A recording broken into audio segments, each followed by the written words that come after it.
ये जो 18 जुलाई को एक लास्ट इंसिडेंट रिपोर्ट हुई थी शिमला के मिडल बाजार में, इसमें अभी जो हमने एक स्पेशल इन्वेस्टिगेशन टीम कॉन्स्टिट्यूट की थी इन्वेस्टिगेशन प्रक्रिया के द्वारा ये पता लगाने की कि what is the exact reason और कॉज क्या है इस ब्लास्ट का। तो उसमें जो हमारी एसआईटी बनी थी उसमें फॉरेंसिक जो टीम के जो एक्सपर्ट हैं वो भी इसमें इम्पॉर्टेंट मेंबर हैं। इन्वेस्टिगेशन की गई स्पॉट से तभी हमने जब इंसिडेंट हुआ इमीडिएटली उसके बाद जो थी इन्वेस्टिगेशन प्रक्रिया रेस्क्यू के बाद शुरू की थी और उसके बाद लगातार इन्वेस्टिगेशन प्रक्रिया चलती रही। फॉरेंसिक टीम ने जो था उस समय भी कुछ साक्ष्य जुटाए मौके से जो इंसिडेंट का स्पॉट था और उसके बाद भी लगातार 2-3 दिनों तक लगातार इन्वेस्टिगेशन प्रक्रिया प्रोसीजर को हम जारी रखे हुए थे। अभी हमारे पास फॉरेंसिक एक्सपर्ट जो हैं, फॉरेंसिक जो जुनगा हमारी स्टेट FSL जो हमारा जो इम्पॉर्टेंट जो डिपार्टमेंट है, उन्होंने अपनी रिपोर्ट दी है। फॉरेंसिक एक्सपर्ट ने उन्होंने हमको बताया है कि ये गैसियस ब्लास्ट है, LPG से ब्लास्ट हुआ है। और मोर ओवर जो इसमें इन्वेस्टिगेशन के दौरान कुछ तथ्य प्रकट हुए थे, जो वर्कर्स वहाँ पे काम कर रहे थे उन्होंने भी ये चीज़ कॉरबोरेट की थी, हमको स्टेट की थी अपनी स्टेटमेंट्स के माध्यम से कि वहाँ पर जब वो काम कर रहे थे और काम करने के अंतराल के बाद 2-2.5 घंटे के बाद दोबारा जब वो काम करने के लिए आए तो काफ़ी मात्रा में, बहुत ज़्यादा मात्रा में जो थी वो वहाँ पर गैस थी, LPG गैस का रिसाव हो रहा था। और फिर इसके अतिरिक्त जो और फैक्टर्स हैं कि वहाँ पर हमको कोई ऐसी डिवाइस नहीं मिली जो कोई नेफेरियस एलिमेंट को या कोई इस प्रकार के एक्ट को कॉरबोरेट करती हो, सुजेस्ट करती हो।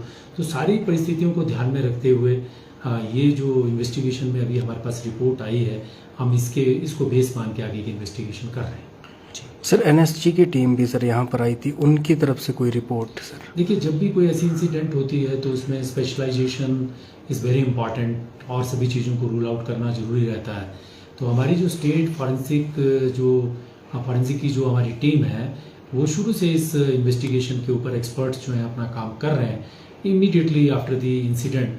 और बाकी जो हमारी स्पेशलाइज एजेंसीज हैं वो भी जो उनके साथ हमारी डिस्कशन हुई है उनकी भी इसी दिशा में जो थी कंफर्मेशन थी। और मोर ओवर जो हमारी स्टेट फॉरेंसिक जो लेबॉर्ट्री की जो ओपिनियन है that is very very important. और बहुत सारे मैटर्स में जहां हमको आवश्यकता रहती है हम उन्हीं से गाइडेंस लेते हैं। तो जो अभी गैसियस एक्सप्लोजन का जो उन्होंने अपना ओपिनियन दिया है that is very much relevant और उसी पे हम अब आगे काम कर रहे हैं और उसी दिशा में जो रिस्पॉन्सिबिलिटीज क्रिमिनल इन्वेस्टिगेशन में फिक्स होंगी that will be the base. Sir, इसके अलावा काफ़ी ऐसे मार्ग जो अविरुद्ध है बंद पड़े हैं, तो कैसे सुचारू यातायात को चलाया जा रहा है सर? क्योंकि सेफ सीजन भी हाँ, एप्पल सीजन अभी टॉप प्रायोरिटी है पुलिस की। ट्रैफिक एक्सीडेंट्स को कम करना, ट्रैफिक व्यवस्था धारा प्रवाह को बनाए रखना और प्रकृति आपदा की वजह से जो है वो जगह जगह बारिश हो रही है। हम देख रहे हैं कि कोई दिन ऐसा नहीं जा रहा है जब बारिश नहीं होती है। लैंड का जो स्ट्रेटा है बहुत फ्रेजाइल हो गया है और कहीं भी जो है पत्थर गिर रहे हैं, कहीं पे भी स्लाइड हो रहे हैं, सड़कें बैठ रही हैं। तो ये सारी बातें हमारे समक्ष हैं।